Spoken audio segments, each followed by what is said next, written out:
maamulka dowladda hoose ee degmada Baran oo ka duulaya hannaanta daadejinta adeegyada kala duwan ee dowladnimada iyo dardargelinta canshuuraha dowladaha hoose ayaa maanta si rasmi ah xarunta dowladda hoose uga daafuray qorshaha qaadista canshuuraha kala duwan. Maamulka degmada Baran oo hogaaminaya gudoomiyaha golaha deegaanka ahna duqa magaalada, ku-xigeenka duqa degmada, xogayaha dowladda hoose, xildhibaano ka tirsan golaha deegaanka degmada, agaasimayaasha waaxyaha dakhliga iyo qorshaynta, shaqaalaha qaadaya canshuuraha ayaa goobjoog ka ahaa daafurka canshuuraha.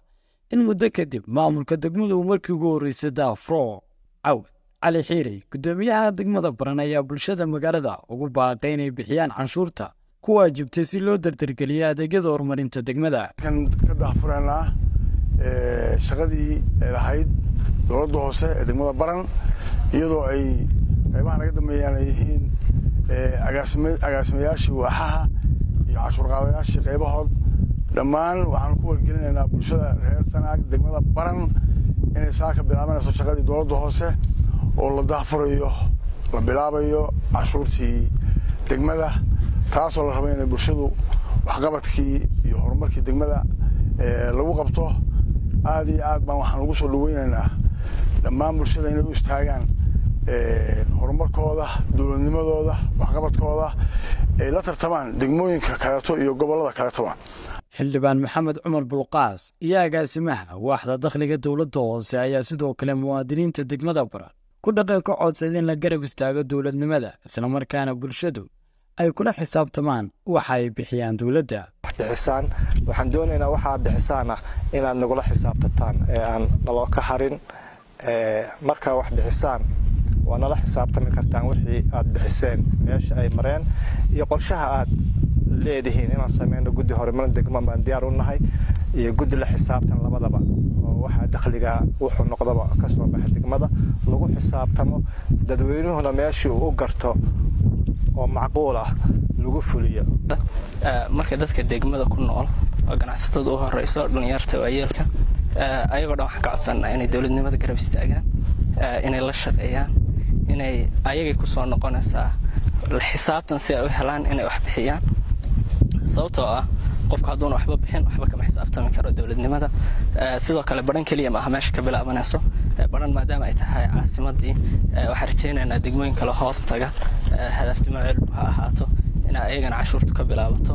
qaar ka mid ah muwaadiniinta canshuur bixiyaasha ee saaka bixiya canshuuraha ku waajibay oo la hadlay warbaahinta dowladda ayaa sheegay inay ku faraxsan in maamulka degmadu uu sanado badan kadib bilaabayo canshuurta, isla markaasna ay bulshada kale wacyigeliyaan si loo bixiyo canshuurta.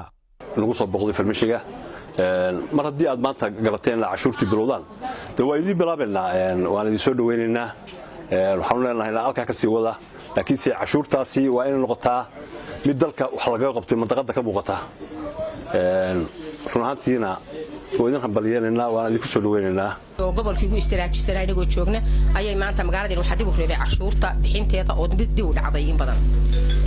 waxaan codsanayaa oo shacabka ay ku baraarujinayaa in ay canshuurta bixiyaan oo u kacaan oo bakhaar iyo maxaan ku raahdaayay ilaa iyo halka u hooseyso qudaarta canshuurtaas hal mar inay ku dhaqaaqdo.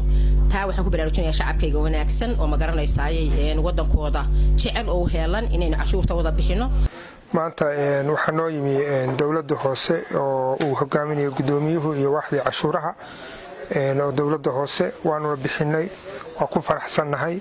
waxaan rajaynaynaa sidaa naloo ku qaaday in magaaladana horumarkeeda tallaabo looga qaadi doono. waa naftaada ka qaad oo dalka. waxaa maanta guul ah in golaha deegaanka degmada Baran uu bilaabay in uu bulshada ka qaado canshuurtii waajibka ku ahayd. canshuurtaas oo ah haway kharashka danta guud lagu nafaqeynayo, kharashka danta guud lagu bixinayo sida amniga, waxa weeye arrimaha bulshada, hawl kala socodsiinta golaha deegaanka. waa waajib saaraa bulshada buu ahaa oo waxa weeye laga soo habsaamay. in maanta la qaado oo lagu dhiirado waa wax aad weyn, bulshaduna way ku amaanan tahay inay bixisay. ta muhiimka ah waxa weeye in dhanka dowladda laga rabo ama dhanka golaha deegaanka iyo saraakiisha dowladda ka shaqeynaysa canshuurta in ay bulshada ku qaraciyaan canshuurta, ay sameeyaan barnaamijyo wacyigelin, isla markaana laga arko shafaafiyad iyo waxa weeye daafurnaan. daafurka canshuuraha baran ayaa meesha ka saaraysa tabashada bulshada doonaysa waxqabad waana tan dowladda puntland ay ku doonaysay in bulshada dib loogu celiyo wixii ka soo baxay islamarkaasna maamulka degmada baran ee xilligan ay ku dhiiranayaan 26 sano kadib markii ugu horreysay in bulshadu ay bixiyaan canshuuraha dowladaha hoose. Axmed Bardacad, warbaahinta dowladda Puntland, Baran.